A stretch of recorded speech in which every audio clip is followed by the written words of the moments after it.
There it is. Ladies and gentlemen, welcome back to BSing Sports. Bill here, Ryan with me as always. We know we've had a bit of a hiatus and we apologize. We had a lot of stuff going on in our personal lives, but we are back. Ladies and gentlemen, welcome. I was trying to share the live thing and it just started playing the volume.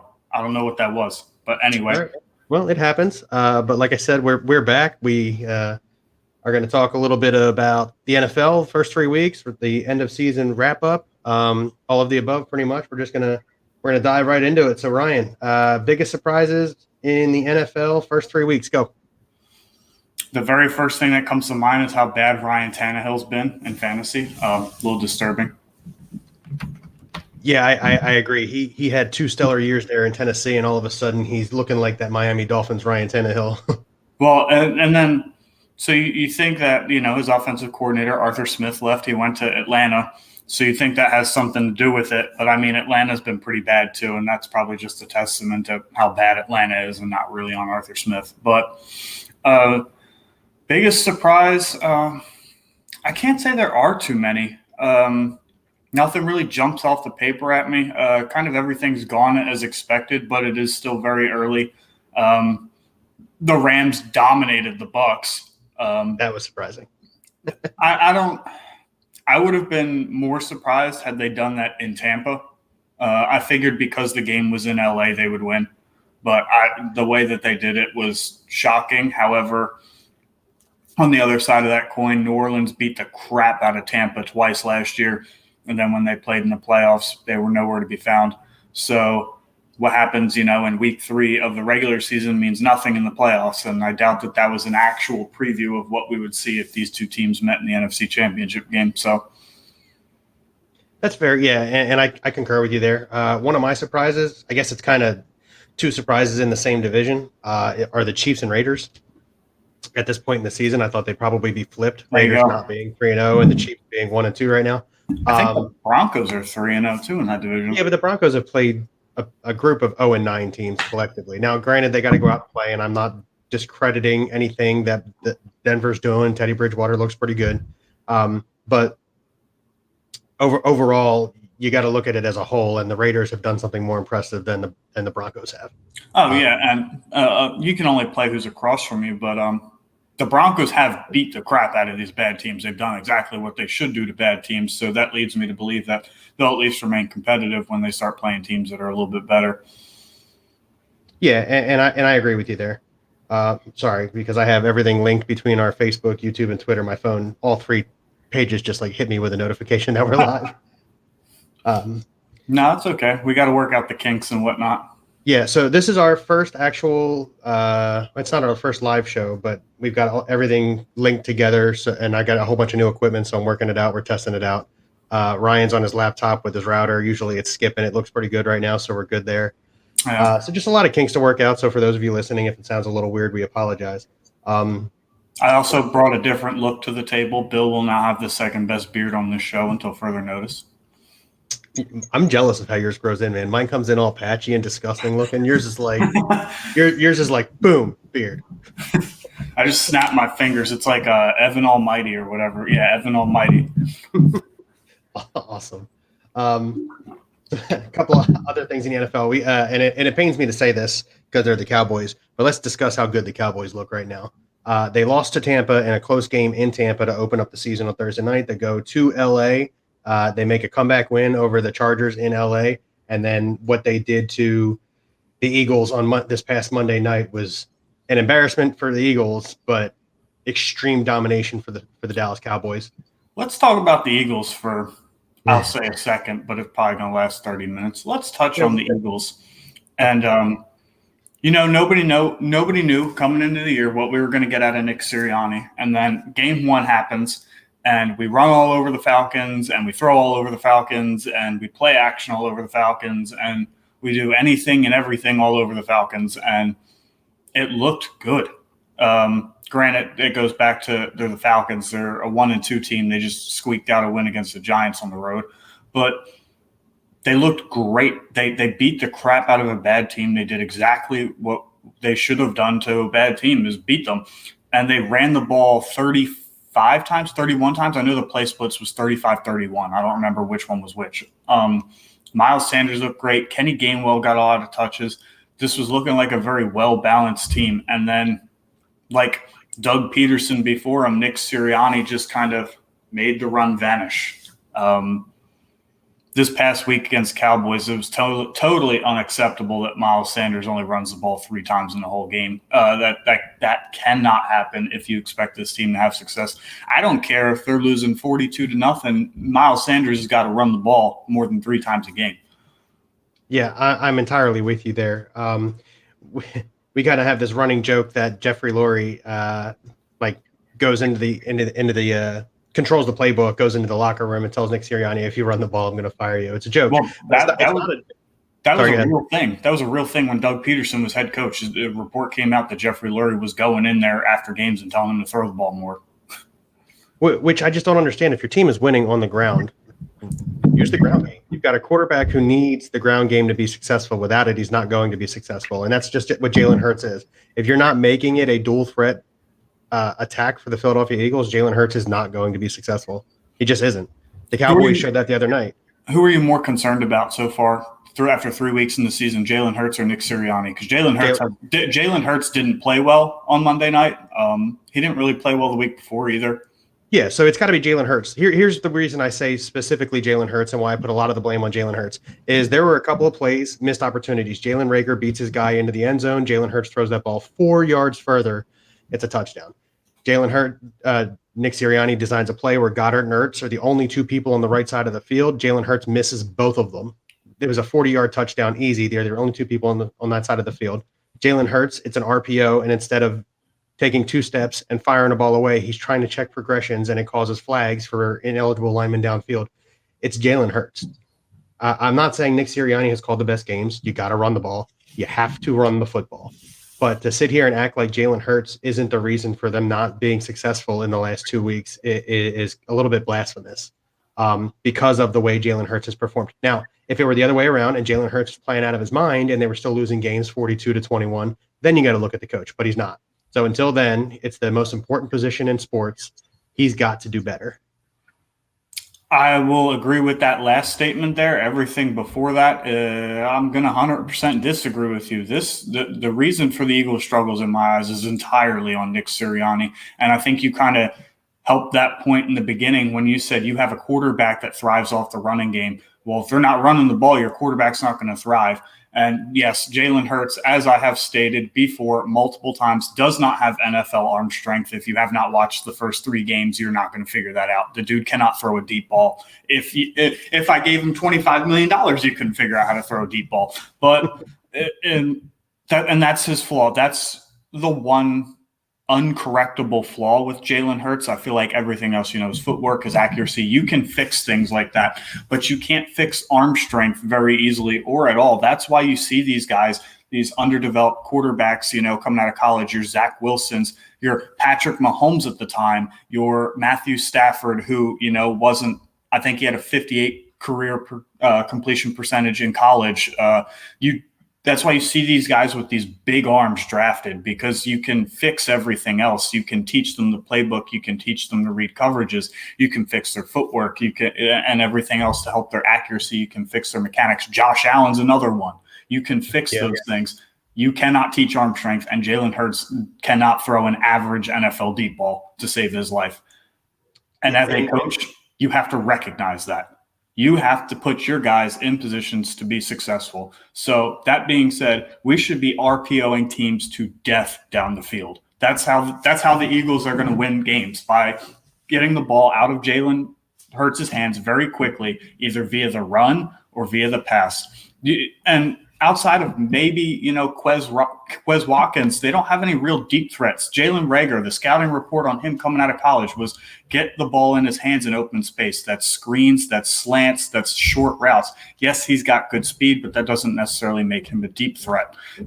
This team's just not designed to push the ball downfield. Devonta Smith, great possession receiver, great route runner, not necessarily a speed burner. He's not known for running those deep routes. So Nick Sirianni is failing to put anybody on this team in positions to be successful. And it's disturbing how bad it's been. And I'm hoping that this is a low point, because when you have a guy who is as talented as Miles Sanders, he cannot touch the ball 3 times in one game. That's terrible. It should be closer to the split of what we saw in Atlanta, and that's going to be the key to success. So I would like to see them come out on Sunday, tomorrow, and run the ball probably 70% of the time in the first half, just to establish the point of we're going to run the ball.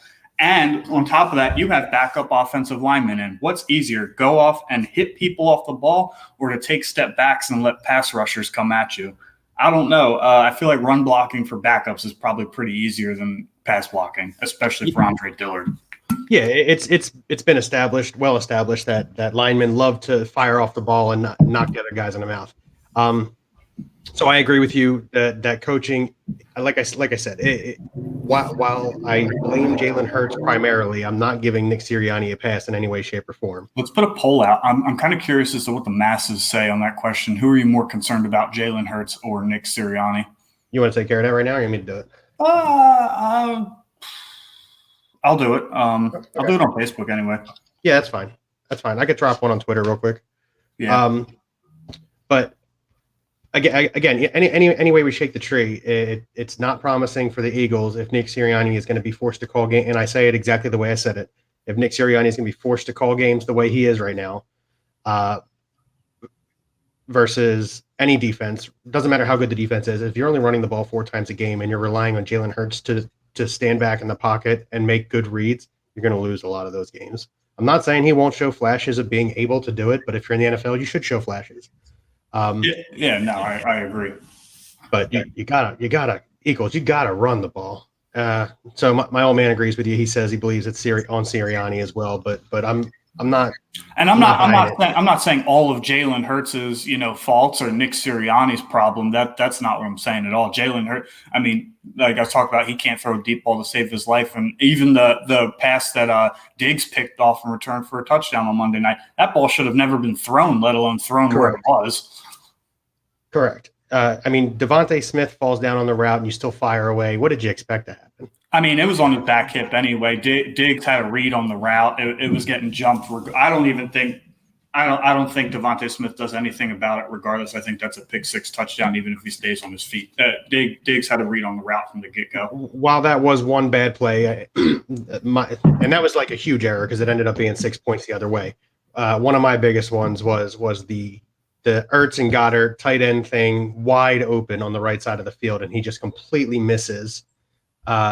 I do want to address that question. I'm going to show it, and then we'll get to it. Yeah, I'm going to address this question, but let me finish my point. Yeah. So the play where Goddard and Ertz there was nobody in front of Goddard except for Zach Ertz for 40 yards, and at that point it's a 21-7 game. That completely changes the complexion of the game if he hits that and Goddard runs in for a touchdown. It completely changes the complexion of the game. Oh, and another point we'll get to that question in a second, I promise, Cade. However, another point to that is your defense is gassed. The Cowboys were pounding the defense. Yeah. Wouldn't you think you'd want to run the ball more to, keep your defense on the sideline, especially with Jalen Hurts playing as inaccurately as he was with the potential of incomplete passes, the clock stopping? You got to keep the clock moving and help your defense out. They didn't look good from the get-go, but nobody looked good outside of Javon Hargrave. Yeah, Hargrave and Cox. Yeah. Well, we'll hear those names a lot. They're great D tackles, but one of them's going to be in the Hall of Fame. Definitely. Everybody played bad. They looked terrible, but Nick Sirianni did nothing to help this team out. Again, I'm not giving Nick Sirianni a pass, but Jalen Hurts has to play better. This comment right here describes it. Hurts and Smith are on the same page, which is unfortunate because the entire NFL knows it. So when you're snapping the ball and the only person you're looking at is Devontae Smith, that's going to happen a lot more. Yeah, and Jalen Hurts isn't Aaron Rodgers. He can't just stare down Devontae. Insert last name, and then you can't do that. Adams is a much better receiver than Devontae Smith is at this point, and Rodgers is an otherworldly better quarterback than Hurts is at this point. You can't get away with that.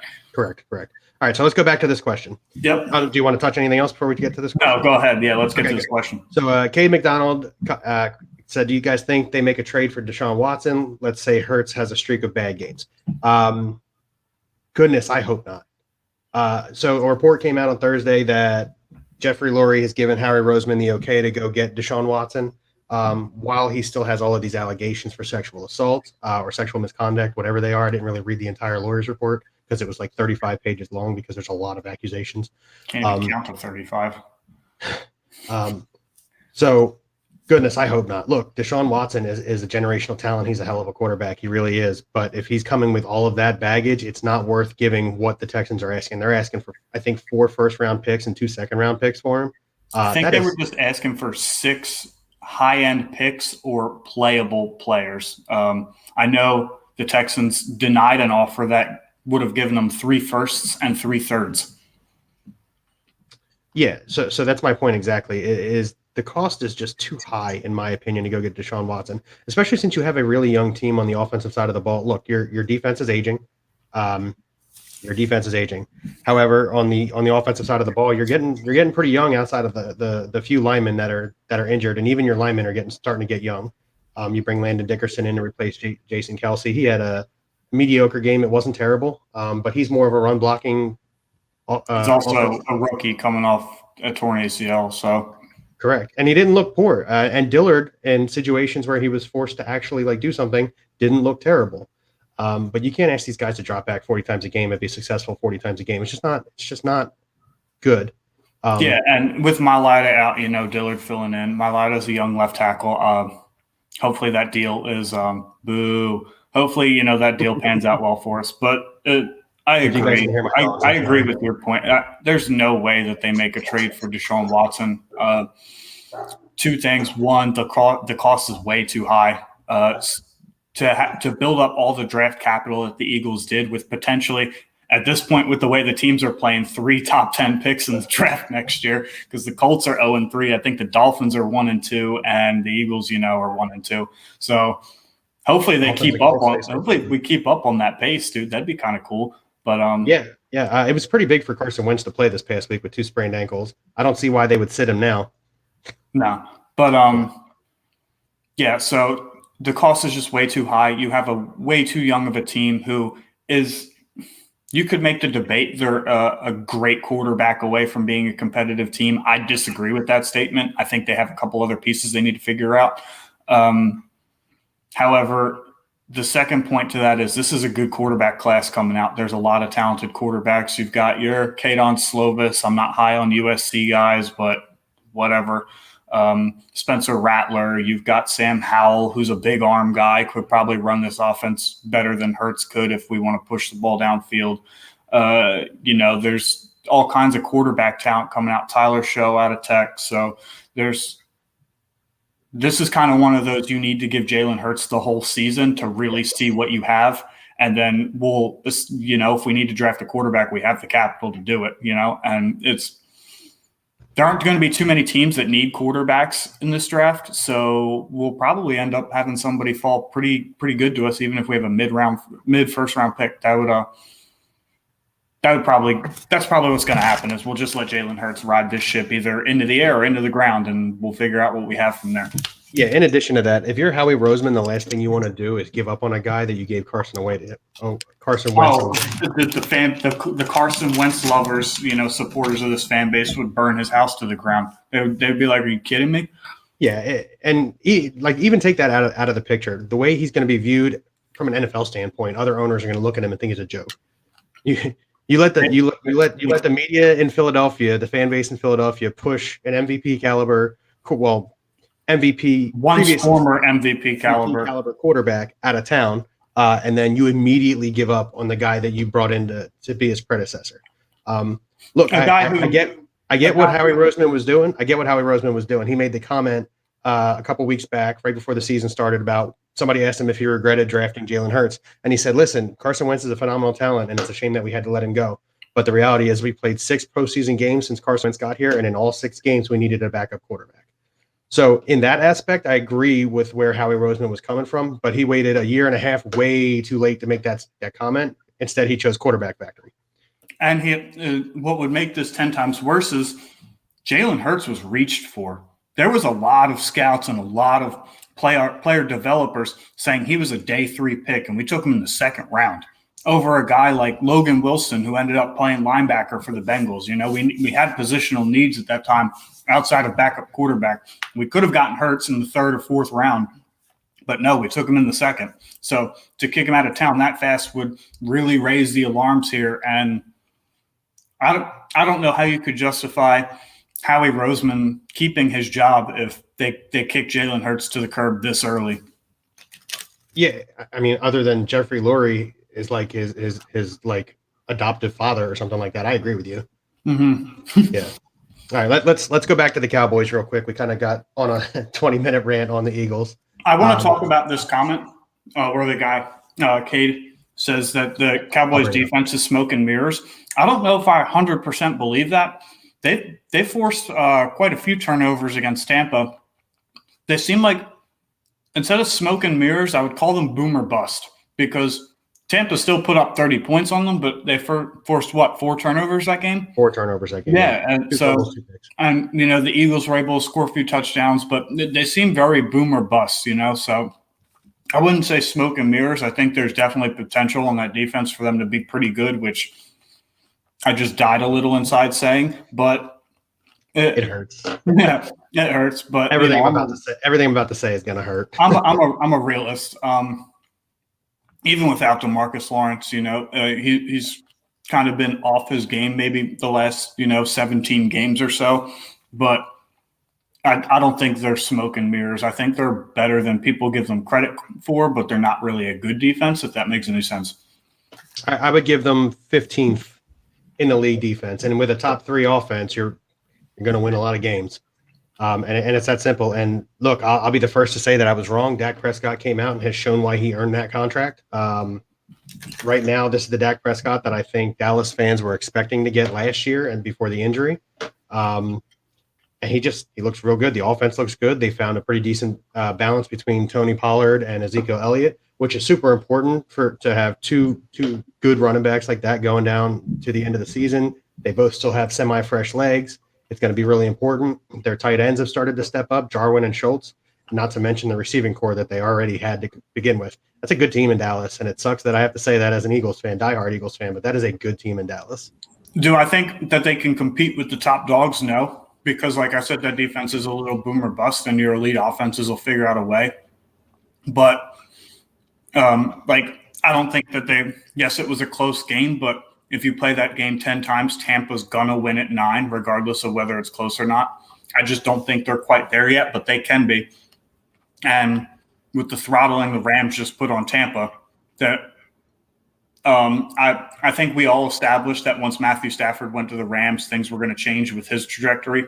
And I don't think anybody expected it like this. Like, even once the running back went out, once Cam Akers goes out for the season, people are like, oh, now they definitely got to throw the ball. Well, they're definitely throwing the ball, and nobody's stopping them.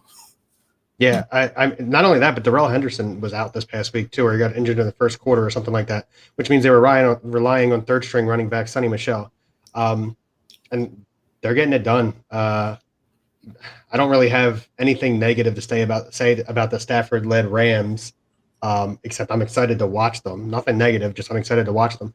If their defense continues to hold up, they're going to be really, really hard to beat. I've got them in a 17-game season. The way they looked the first 3 weeks, I got them winning 14 games. Yeah, and one of those losses will be because they sat all their starters. Correct, and I think they lose 2 division games. So, with that being said, Arizona's going into LA this weekend, 3-0, 3-0. Arizona's put some beatdowns on people. What are you thinking? So if it were in Arizona at this point in the season, I say it goes to Arizona, but because they're in LA, I got LA winning probably by 7. I think the over/under is 3.5 right now. I could probably check if I really wanted to super fast. But I've got the Rams by 7. But like I said, if it were the other way around, both teams going in 3-0 to Arizona, I think it would be the Cardinals coming out on top probably by 3. I don't think it matters. Don't even think it matters. I don't think it matters where this game's at. The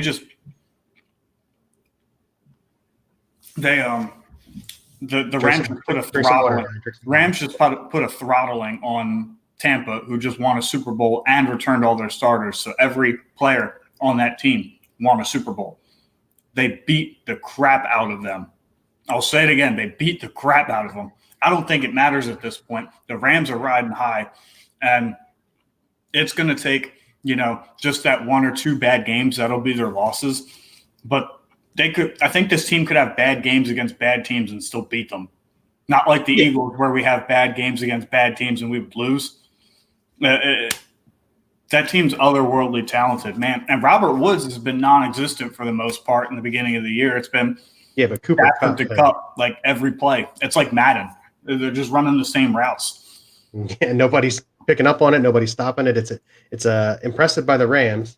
And with Jalen Ramsey, who's arguably the best cornerback, and Aaron Darnold, who is not arguably the best defensive tackle, it makes life, miserable for opponents. The addition of Deshaun Jackson out there was really good. I'm surprised he's lasted this long. He definitely didn't in Philly. That also goes back to, I got to get this thing out of my ear. Can you still hear me? I can still hear me. Yeah. Okay. That goes back to the training staff and Deshaun Jackson not being able to stay healthy. And some of it's on Deshaun, some of it's on the training staff. But then you turn around and he goes to LA and he's week 4 and he's still healthy and he's got 2 touchdown passes and 260 yards and like 4 catches. Yeah, well, they're using him in specific scenarios that involve him running 60 yards in a straight line and having Stafford hit him dead in stride because he has a cannon. Yeah, which is the game design. I'm sure when he sat down with Sean McVay before they signed him, Sean McVay was like, "You'll be on the field for 7 plays a game. Yeah. Here's what you're going to do." Yeah, you'll be here. You'll be on the field for 7 plays a game. Here's what you're going to do. Oh, yeah. Hold up. Right here. Yeah. That's what we're doing. All right, break. Yeah, 100%. And because he likes doing that, he's okay. I'm in. Let's do it. Mm-hmm. He's one behind tying the NFL all-time record for touchdowns of more than 50 yards, I think it is. 50 yards, correct, yeah. I think he's 33. I think the leader's 34. I don't remember who the leader is. It's an impressive career. Yeah. Shame it couldn't have been longer in Philly. Speaking of impressive careers in Philadelphia, what about Shady? I really like that he retired as an Eagle. He didn't throw shade at the organization. He didn't really throw shade even at Chip Kelly. He just flat out said, He just flat out said, I wish I had been here longer. And for what it's worth, Shady, man, so do we. Since until we got Miles Sanders and Darren Sproles, it's been a revolving door at the running back position. I do want to address this question. If it were me personally, no, I definitely wouldn't have drafted Parsons, especially with all the reports about his lack of work ethic in college, how he was lazy, didn't really take practice seriously. I get that you're a talented player, but you can't do that, especially not in the NFL. Would Howie Roseman have done it? Maybe. Who knows? But Howie Roseman didn't. But I do believe that if Smith wasn't up there, I think they still would have gone wide receiver just because of the way the fan base was screaming for it. I think they would have drafted Kadarius Toney. But yeah, let's talk about how he lets the fan base manipulate his decisions in the front office. Let's discuss that for a second.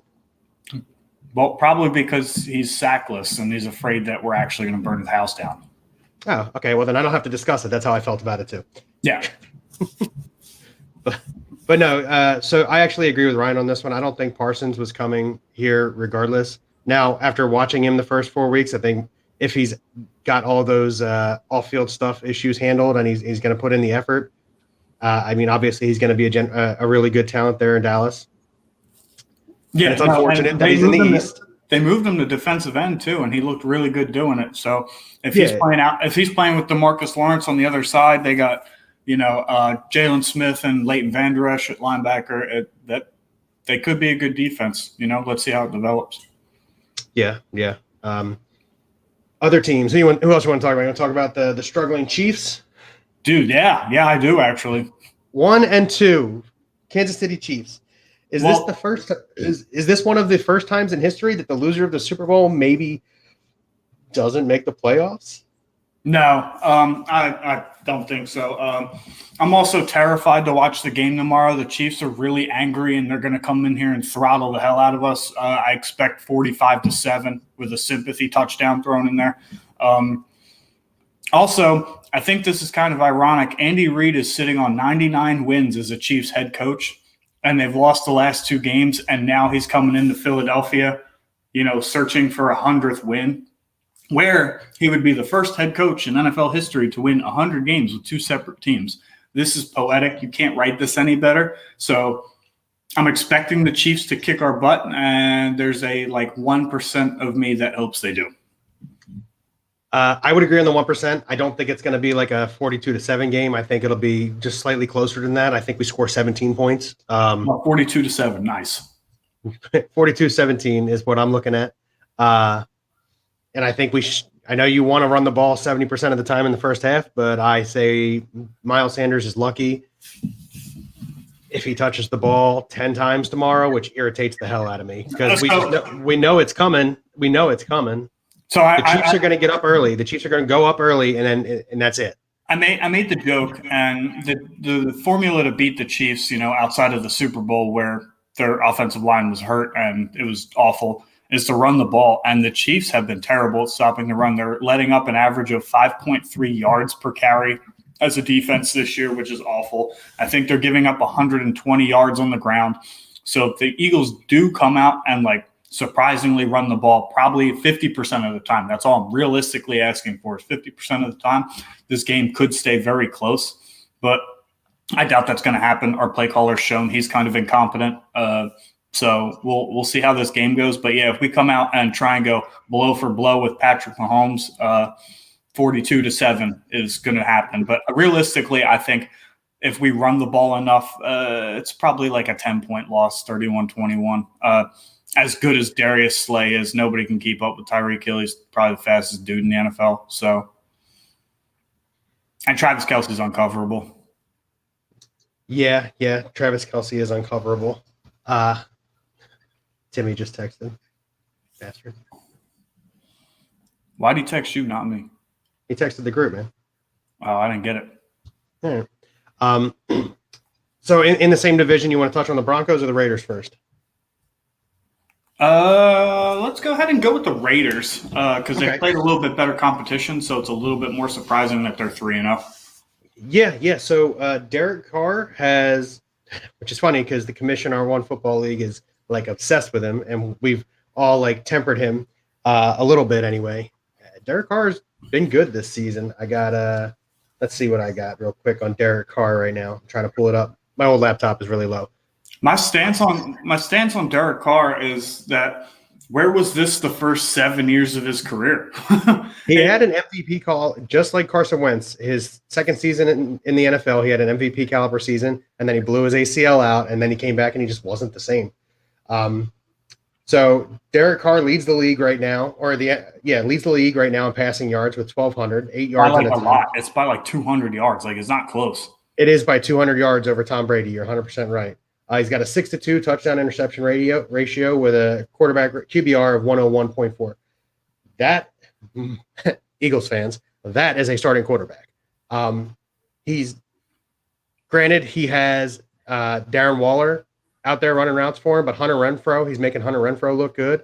Henry Ruggs. That's the thing I was going to say.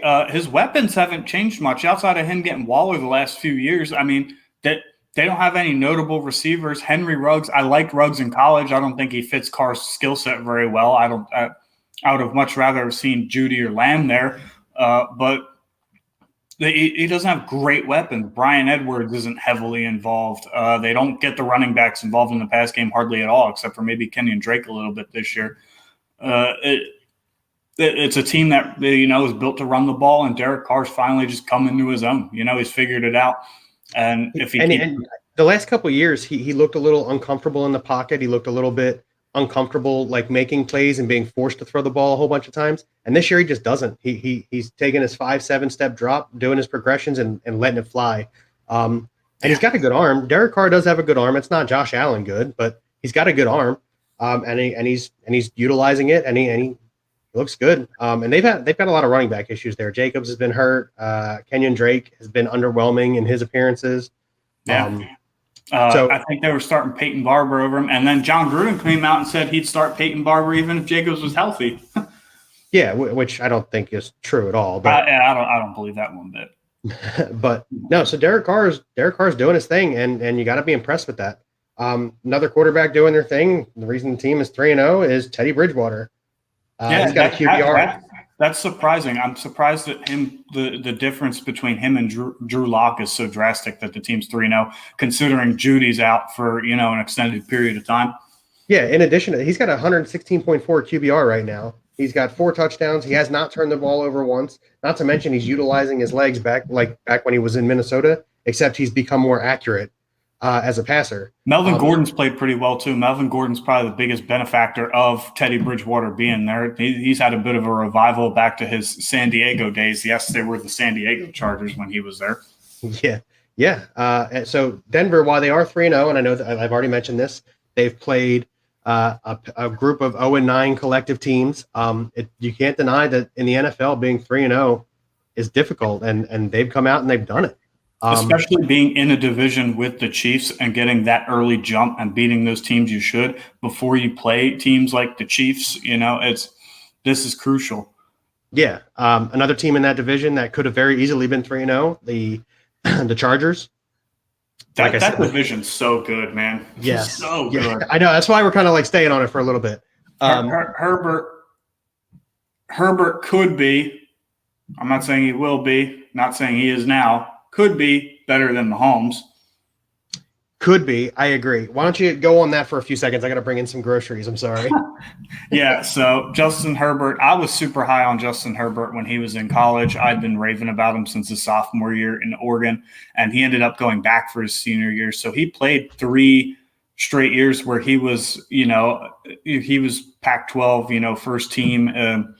I think in the Senior Bowl, he ended up running for 3 touchdowns. So he's got the mobility, he's got the size, he's got the arm strength, and I think he was projected to be a top 10 pick twice. I think he would have gone top 10 had he left after his junior year. But Justin Herbert has an unbelievable skill set. The Chargers seem like they're in a bit of a transformation right now. So as a whole, as the team, they're going to go through their bumps and bruises. I don't think they're as polished coach-wise as, the Chiefs or the Raiders or even the Broncos. They have established coaching staffs there, established veterans there. But I really like the Chargers. Last year they lost, I think, 9 games by 1 score. I think actually all their losses were by 1 score. So that should tell you that your team's just young. They don't have the experience yet to compete with teams, and think about it like this. Herbert comes off the bench 5 minutes before kickoff and is told that he's starting and then goes blow for blow with Patrick Mahomes. And granted, they lost that game, but that's how his career started. And that's kind of where everybody should have been like, okay, maybe this kid's got something. So he's off to a bit of a slow start this year, but he's definitely going to bounce back. Like I said, with the new coaching and the kinks and the bumps that they got to go through to get that done. But yeah, I like this whole division, and the Broncos defense is probably the biggest surprise in this division for me. I knew they were good on paper, but they've been good on paper the last couple of years and haven't really met expectations. And this year they're really killing it. They're really putting their offense in good position. Yeah, shout out to my in-laws for watching. Thanks. But yeah, so I agree with you. You said Justin Herbert's off to a bit of a slow start. He's got the 5th most passing yards in the league. He's got a 6-3 touchdown interception ratio, 98 QBR. Yeah, and he's got a little bit of mobility. He's not using his legs as much so far this year. I wonder if that's a new coaching staff change. But I think it's Brandon Staley. I think he's either the OC or the head coach over there or something. He came from the Rams. So, so they're going through a bit of a phase right now. But long term, nothing to worry about with Justin Herbert. Dude's going to be fine. I agree. What other division? So AFC West, NFC West, dude, the western side of the country is where you want to be. Like both of those divisions have 4 very legitimate playoff teams, and one that isn't talked about enough is the 49ers. I think because they were so hurt last year, they were so bad. They were probably the most hurt team I've ever seen. Bosa went out early, Garoppolo was in and out, and they played with, Division II level quarterbacks in the NFL, and the team was a mess. Ayuk and Debo got hurt, so the team was all over the place. But this healthy 49ers team is scary good. The defense is going to be very underrated. Garoppolo, more of a game manager, not really, the type to go out and make big plays. He doesn't have the big arm. He doesn't have the great mobility. But that's all they need right now until Trey Lance takes over. And if Trey Lance even comes remotely close to hitting his ceiling, the 49ers are going to be a threat in that division for a long time because Ayuk and Samuel are both very young receivers. Yeah. I agree. A team that's not talked about enough is San Francisco. They came into Philadelphia last week where Philly came off of the huge win 2 weeks ago, rather. Huge win against Atlanta. And everybody in the league was talking about how prolific the Eagles offense looked and how great it looked. And San Francisco's defense completely shut it down. Now, like you said, Garoppolo, game manager, didn't light us up the way Dak did, but he very easily could have had he been that. He wasn't sacked a single time, got the ball out of his hands, was very efficient. And led 2 90-plus yard touchdown drives. So I agree. The Niners are a team that aren't talked about enough because you put them in the same division as the Rams and the Cardinals and even the Seahawks. As long as Russell Wilson's on that team, they're going to be able to compete. I don't think they compete this year for the division because of the other teams that are in the division. So to answer Tim and Ken's question, which is who wins those divisions for the AFC West, I'm still going Kansas City. Andy Reid is gonna right the ship. They're gonna be okay. They come back and they win the division. It'll be a close race. I think it'll probably be the Raiders who give them a run for it, but I still think the Chiefs win the division. Ryan, what's up, Flavor? Hey, what up, Derek? Did you set your lineup this week? Make sure you do that right now. So now that the Raiders fan joined in, I'll go AFC West first. This is tough for me because the Raiders do look very good right now. Right now. Yeah. But however, the Chiefs play the Broncos and the Chiefs play the Broncos and the Raiders twice still. So if they come out and they punch both those teams in the mouth, the first meeting, the whole division flips back on its head and everything gets so competitive. And that's not an unrealistic scenario. So the Chiefs are too damn good, man. The Chiefs are just too I don't think it's the Broncos because of the strength of schedule. I think that's more so what they've benefited from. However, I think they'll compete with the good teams. I'm gonna go Chiefs, but if we discuss this again week 8 and they're 5-3 and the Raiders are 7-1 or 6-2, I might change my mind. That's a tough one. However, the NFC West is a little easier. I think the Cardinals aren't on the same level as the Rams, which is saying a lot because the Cardinals are on a very high level. And the 49ers, as good as they are, Garoppolo's a game manager. You put him in a position where he's got to be behind, which he probably will be to maybe all 3 of those other teams in the division. They're not going to win those games, and they're just kind of biding their time until Trey Lance is ready to take over, who has an electric arm and is great with his legs. So I'm going to go AFC West Chiefs, and I'm like 51-49 on that one. Like you could tell me, no, the Raiders are going to win. And then I'll be like, yeah, you're right. But I'm going Chiefs for now. And then the other one's the Rams. I don't think that one's particularly close. Yeah, no, I agree on the Rams. I think the Rams definitely take the NL East or West rather. Doesn't really need a conversation. Like I said, for the Kansas City conversation, I think the Raiders are probably the team that give them a run for it, but I still think the Chiefs come out. If the Cardinals come out and they beat the crap out of the Rams, then I'll probably be like, whoa, I'll still pick the Rams, but it might be a little bit closer. But until they beat the crap out of Tampa, they've beaten down everybody they faced. So I'm going Rams there. And if you had to ask me today, the Rams are my NFC Super Bowl, and it's or Super Bowl representative. It's not really close either. Tampa will still be there. Green Bay will still be there. Yes, they got pounded on week 1, but we know that's not them. Rodgers did his thing on Sunday night when they left 37 seconds on the clock. The same story, different day. The Dallas fan watching, I'm sure he knows all about it. So there's competition in the NFC. I think it's more obvious there's competition in the NFC, but I think there are some AFC sleepers that are going to make some runs. I can't 100% say with confidence like I had in the past couple of years that Kansas City is going to be the AFC representative. I agree. Let's move to the South. So let's go with the Souths real quick. NFC South. Carolina's 3-0 right now. Tampa's 2-1 right now. They're the Broncos of the NFC though. The Panthers haven't really played anybody. I know they beat the 2-0 at the time Texans, but the Texans, we all know that they're not really a good team. Talk about smoke and mirrors. Okay, agreed. So you got the 2-1 Bucks, you got the 2-1 Saints, and you've got the 1-2 Falcons, who won't compete for anything this season except for the first draft pick. Yeah, that won't. So that division, you've already made your statement on that. You got the Bucks coming out of that division and probably competing in the NFC Championship game, which is my thought. The game that we saw last week is likely the NFC Championship game. I think Darnold going to the Panthers was the best thing for him, and I think it was the best thing for the Panthers because they did it without giving up a first-round pick. So I like Darnold there. I like his skill set. Obviously, he's more so a product of the Jets being bad. This is the best receiving group he's ever been with. Christian McCaffrey's a wide receiver by himself. I know he's injured right now, but he'll be back in a couple weeks. DJ Moore is a fantastic wide receiver. And Robbie Anderson, who he played with in New York, probably just has a higher morale from not being in New York. Peyton Manning really got Adam Gase a job for way too long. He probably should be out of New York by now. But I think the Panthers finishes the runner-up there unless Jameis Winston, starts turning it around and, utilizing Alvin Kamara a little bit more in the pass game I'd like to see instead of the plays that are, designed to go to Kamara. Very obviously, I'd like to see him check down a little bit more. Kamara's an explosive dude.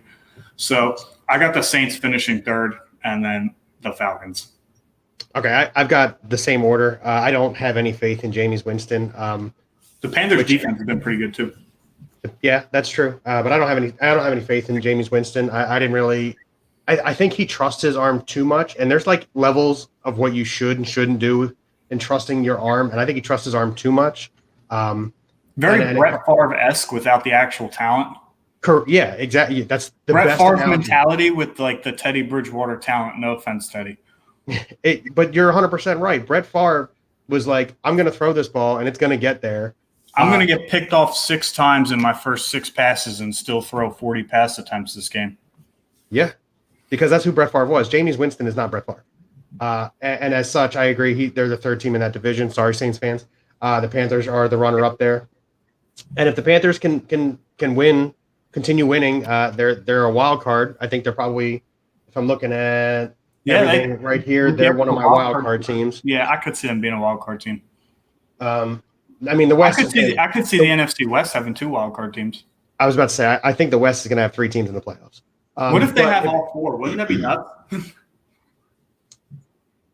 Especially because they all have to play each other anyway, so that they're all going to take at least a couple losses. True. AFC South. Tennessee should be the best team in that division. The Colts should be playing better and aren't. Really, I think they're the only 2 teams in that division that are going to compete, are the Colts and the Titans.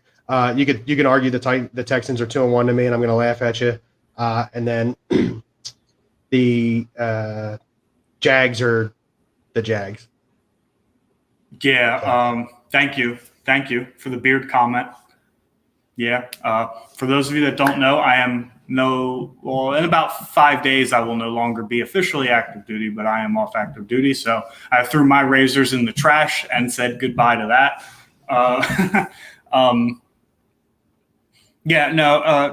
Really, this is a 1-horse race in terms of what's going on here. However, everything that is happening with that 1 horse being the Titans is anything that can go wrong is sort of going wrong already. Outside of Derrick Henry getting hurt, Tannehill hadn't played very well to begin with, and now his 2 top receivers, A.J. Brown and Julio Jones, are on the shelf for X amount of time. A.J. Brown had surgery in the offseason for, a much milder condition from what Todd Gurley had, from what I was hearing. So that's a little bit disturbing for the future. But he's out with a hamstring injury. And Julio, we've known for the last couple of years, he's aging. He's missed a lot of practice time, not necessarily a lot of games, but he's had those soft tissue injuries that have kind of held him back from practicing. We all knew it would catch up to him. The Colts. I think he means the Colts will surprise us. I think that's what he means to say. I don't think he means to say that. I think because we didn't predict the Colts going 0-3 to start the year. That they're I can't figure it out. Their defense played so well last year. They have all the same weapons, except T.Y. Hilton, who's not really a weapon anymore. Wentz should have been an upgraded quarterback, and it's not entirely his fault. But that offensive line looks lost when they pass block. And now Quentin Nelson's on the shelf. Is he? Oh, is he again on the shelf? Yeah. So arguably the best interior lineman in the league is on the shelf. But you're right. There's 14 games to go for the Colts, and things could turn around. But it's just they've been competitively bad, and they've been shockingly bad. Exactly what Frankie just said. They've been shockingly bad, but they've been competitive. I think they lost the Titans by 3. They're hanging in games that they should win, and sometimes you just have bad luck. Yeah, so to Timmy's point, I think the Colts are, and this has nothing to do with me being high on Carson Wentz. This is me being high on Frank Reich. I think they're going to turn it around. They're going to be competitive for this division. Starting off 0-3 with an additional game this year is not the end of the world for teams, especially in a division where the one horse is the Titans, and as Ryan's already pointed out, losing players left and right. King Henry is still there. Derrick Henry is still there, and I totally understand still that. on my fantasy team. But I think the Colts are going to turn around. They're going to be competitive. The Texans, and the Jaguars are the Jaguars. Trevor Lawrence looked much better this past Thursday night in the loss to the Bengals. But let's talk about the Jags for a second. And Urban Meyer's comments that were made earlier in the week after they lost last week. All right, fire away with the comments. Talk about a guy that did not know what he was getting himself into. When they took the loss to the Broncos in week 2 at midfield, Urban Meyer shook Vic Fangio's hands and said, "It's like playing Alabama every week in the NFL." No kidding. What do you think? This is the best of the best. Even players from Alabama don't make it in the NFL because they're just players better than them. What did you think was going to happen? And on top of that, this guy was just wildly unprepared. There's reports coming out that his assistants basically say he doesn't know what he's doing. He doesn't understand the ebbs and flows of an NFL season. He's out there screaming at guys, in drills, and it's just nuts. He doesn't know how to be an NFL coach, and I don't know that maybe he's trying to just assert dominance that it's his team, but if he wants to make it, not just past this year, but through the year, then he needs to take a chill pill. He was unprepared. That's the only way to say it. I want to be so much more negative than I can, other than saying a lot of times when college coaches come to the NFL, they are unprepared. It took Pete Carroll twice to come back and figure it out. Nick Saban won't come back. Nick Saban won't come back, and look at his success there in Alabama. So a lot of times it takes more than one season, more than one run to be successful from a college coach to an NFL coach. So the only thing you can say about Urban Meyer was he was unprepared. In addition, you can't yell at these guys like college football players. Like, those college players can't do anything. They can't go anywhere. NFL players will tell you to go F yourself and sit on the bench, and they won't care. Yeah, flat out, end of story. And he doesn't understand that concept of it. I think he's also trying to sabotage Trevor Lawrence. It started off with bringing in Tim Tebow, who is, a very type A personality. He's going to draw a lot of the attention, both from the media and the fan base. So while you drafted this next, prodigy of a quarterback who's being compared to the likes of Andrew Luck and Peyton Manning, you bring in this guy who's going to steal all the attention away from him. And then, just with your antics about practices, and it's just nothing. He doesn't get it. That's all it is he just doesn't get it. And he should probably do himself a favor and step down after this year, especially if these reports keep coming out that he's not making the adjustments to what the NFL is supposed to be like. Point in case, he was up 21-0 or 21-7 at halftime, and they ended up losing that game. 21-0. Bengals scored all 24 points. And they end up losing that game in the second half. Now, part of that is a testament to how well the Bengals have been playing. But the other half of that is not making any kind of adjustments. Thanks, Frankie. But not making any kind of adjustments and just having his team literally left out on an island because he won't make adjustments. So again, it just goes back to he's not prepared. And then he didn't even use James Robinson for the first couple of weeks. The dude was like, what, 5th in the NFL in rushing last year? He did utilize him a little bit more on Thursday. I only know because I have him on one of my fantasy teams. Well, and week 3, I think he utilized him a little bit too. But still, you have a rookie quarterback coming in to make his debut. Why aren't you running the ball? Like a lot.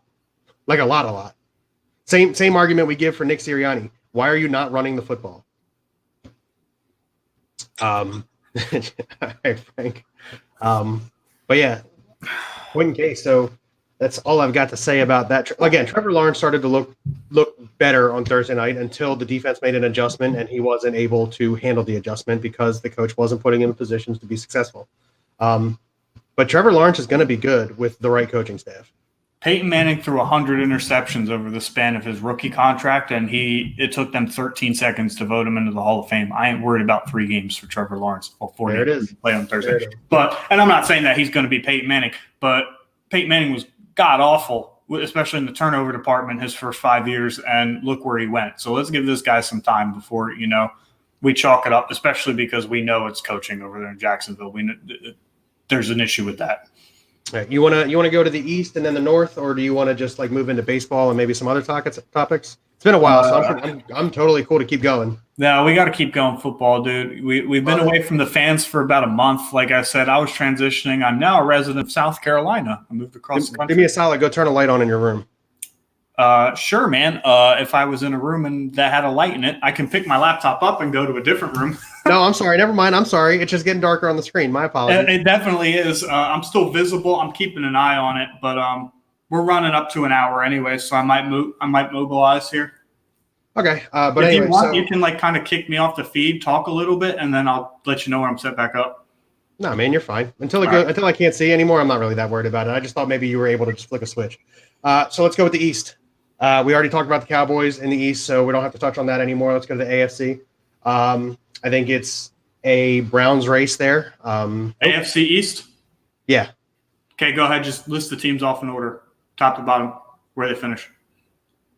I've got Browns, Ravens. That's the North. Oh, sorry. Wrong division. I'm sorry. Mac Jones over Trevor Lawrence.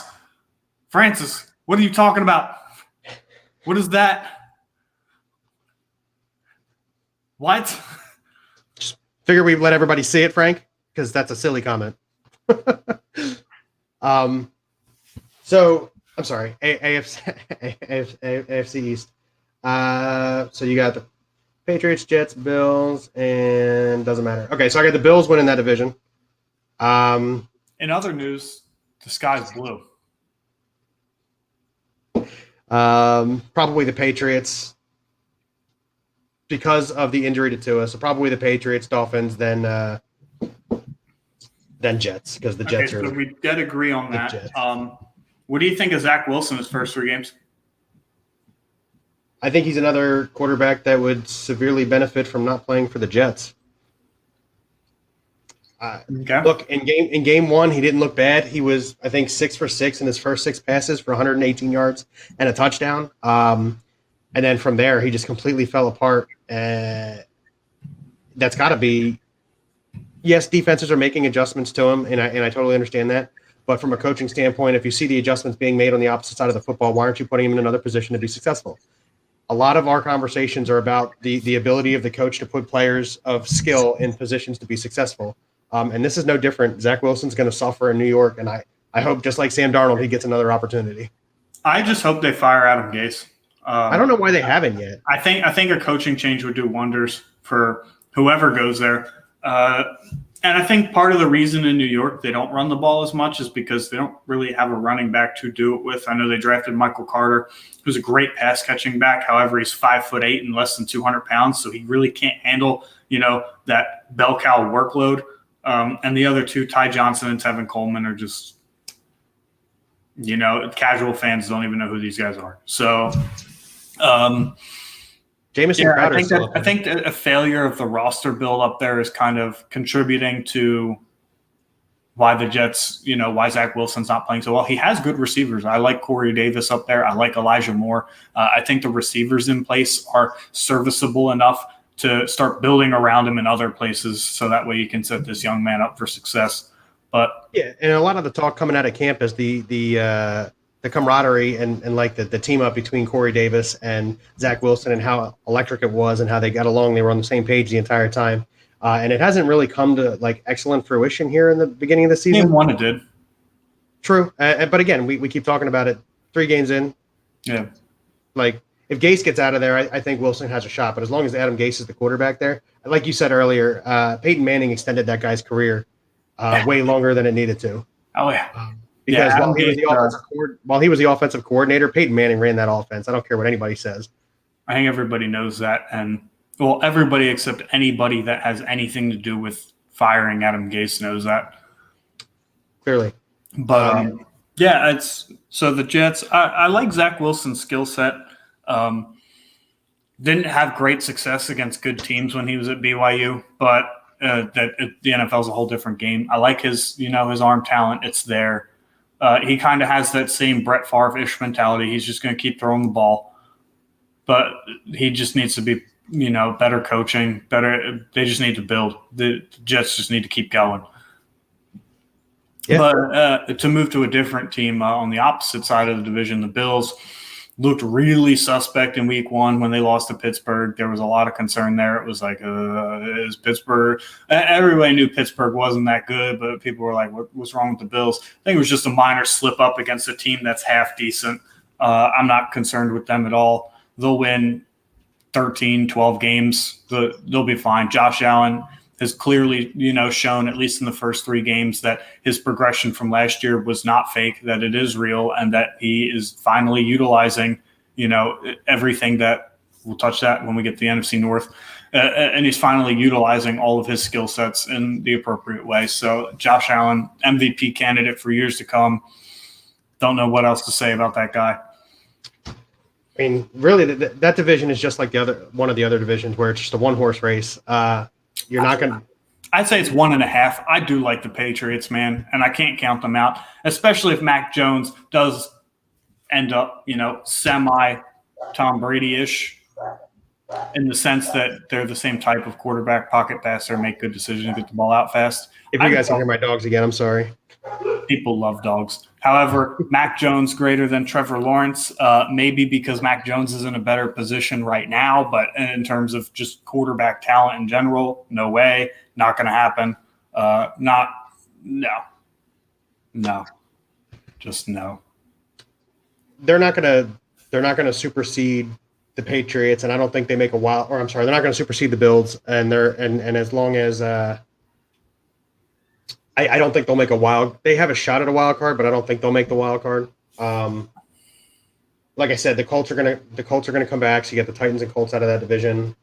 I see the Patriots making a wild card, even with the rookie quarterback. That defense is good enough. Bill Belichick knows how to put guys in position. Even with the Chargers, Raiders, and Chiefs all in that other division? Yes. Okay. I don't see it, but fair enough. I think they're like on the cusp of playoffs. I don't think the Colts make it. Yeah, but then you still got the Chargers, Raiders, and Chiefs in the same division. One of those teams won't make it. Well, even if all 3 of those teams make it, there's 3 wildcard spots. So one of them will win the division. The other 2 will take wildcard spots. I keep forgetting that. Yeah, there's 7 teams in the playoff now. Yep. I keep forgetting that. You're right. All right, let's go to the North. Timmy already broke the news in the comments section. Expected to start tomorrow. Yeah. So Fields expected to start tomorrow for the Bears. Boy, did they leave him out to dry. What did he get sacked 7 times on Sunday? 9. I know this because I scooped up the Browns defense in fantasy, all 3 leagues. I was like, they're coming for him. No, Fields showed Sunday that, for at least one game, he's not ready to be an NFL starting quarterback. And right now, Sunday actually made Matt Nagy kind of look like a genius for not playing Fields, in his first year, which is very unaccustomed when you draft a first-round quarterback the last few years. They kind of just been thrown right in. But same thing with Trey Lance, they're sitting guys that aren't ready. He clearly doesn't look ready, and that offense as a whole doesn't look ready for any game. You have David Montgomery, who's a very talented running back, and Allen Robinson running 5-yard dig routes and not doing anything else, even though he could potentially talent-wise be a top 10 receiver. He's got the size. He's got good speed. That offense makes no sense. The Bears are going to be terrible. They'll finish last in that division. Or no, excuse me. The only reason they won't finish last in that division is because Detroit is terrible. But yeah, I agree. It's the bottom of the barrel there is in Detroit and Chicago, and then you still have the Vikings who will probably compete, but it's the Packers division. Yeah, I agree with that, especially because Dalvin Cook will probably miss another game or two here or there. Correct. So let's move to the AFC North. As I already started to break it down, I've got the Browns winning it. I got the Ravens second, Bengals really, really, really close third. And who else is in that division? Last team, Steelers. Oh, that's right. They're forgetful, so I forgot them. I think the Steelers finish ahead of the Bengals. I disagree. I just don't think that offensive line in Cincinnati is good enough to hold up. They'll struggle sometimes. However, everything else in that offense is in place. Detroit played pretty well coming from behind after San Fran throttled them in week 1. That game was a lot closer. That was not as close as the score indicated. Agreed.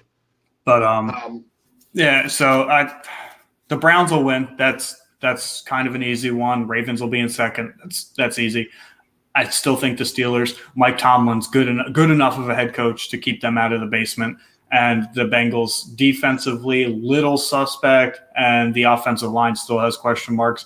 However, everything else on that offense is in place. If Joe Mixon stays healthy, they got a great bell cow back. They have 3 very good receivers once T. Higgins comes back. CJ Uzomah, they don't really need a tight end because of all the other pass catchers, but he showed what he can do, on Thursday night. So Joe Burrow's got the weapons, just needs the line to protect him. Okay, fair enough. We've run through all the divisions. How do you want to tackle the next segment? Well, I want to start out the end of the show by saying it's rivalry week here because Bill and I are in 3 fantasy leagues, and we play each other in 2 of them. I think he's projected to win both of them, right? Did you sub A.J. Brown out in the one league? He's hurt. He's out. Yeah, no, I pulled him. Okay. It's really close in one league projected. It's not necessarily close in another league. I think Bill's got the hand on me in both, but projections don't mean anything. We'll see if my team comes to play on Sunday or not. Oh, no, I still have Brown in. Maybe I shouldn't have said anything. I should have just let you take him out for AJ Green real quick. AJ, who's the other receiver on your bench? I was looking at that earlier. I was like, man, who's he going to swap him out with? You have another receiver on your bench. Nelson Aguilar and now Curtis Samuel. Oh, is Samuel healthy? Yeah. You're not going to play Curtis Samuel? Actually, no. Yeah. No, go ahead. Play AJ Green. That's fine. I'm not playing Curtis Samuel until he shows me something. I'm one of them guys. AJ Green's going to get hurt on the first snap. AJ Is that one of the leagues where I got screwed by playing DJ Chark? Yes. Same league. God. I played him twice. I played him in 2 separate leagues, and I got screwed in both of them. Yeah, all I saw, I was at work when that game was going on, and all I saw was DJ Chark carted off the field. I was like, son of a. Actually, in the MF league, you are projected to beat me. It's got to be about like a point or 2. It can't be. It is. Chenault put up 20 points the other day. Yeah. Well, especially with Chark going out, Chenault's the man right now. And then with Chark going out, I'm projected to slaughter you in the other league, which is the Gulag. Yeah, hopefully one of your receivers gets hurt too. Let's make this a little fair. I mean, not really. I really need to compete in all these leagues. Well, the one league I'm projected to beat you in is the one league that I couldn't care less if I win any games or not. I have 3 first-round picks in that league. True. You want to talk? We talked Phillies last night, so I guess we don't really got to do that. Yeah. There's not much to talk about. They're down 3-0 already. Yeah, I know. Jazz Chisholm hit a 3-run shot. But yeah. So I think that's going to conclude it for us this week. I'm super happy to just be back on air. I got to get a living room light here. I'm actually probably going to go to Walmart, get myself a living room light right now. But yeah, Tim, actually, you have a really good team. You'd have an even better team, though, if you traded me one of those wide receivers, just saying. Yeah, so that'll probably conclude it here for rivalry week at BSing Sports. We will be back next week. I work overnights, so my schedule's a little iffy. Just expect us to be tuning in on Saturdays for the foreseeable future.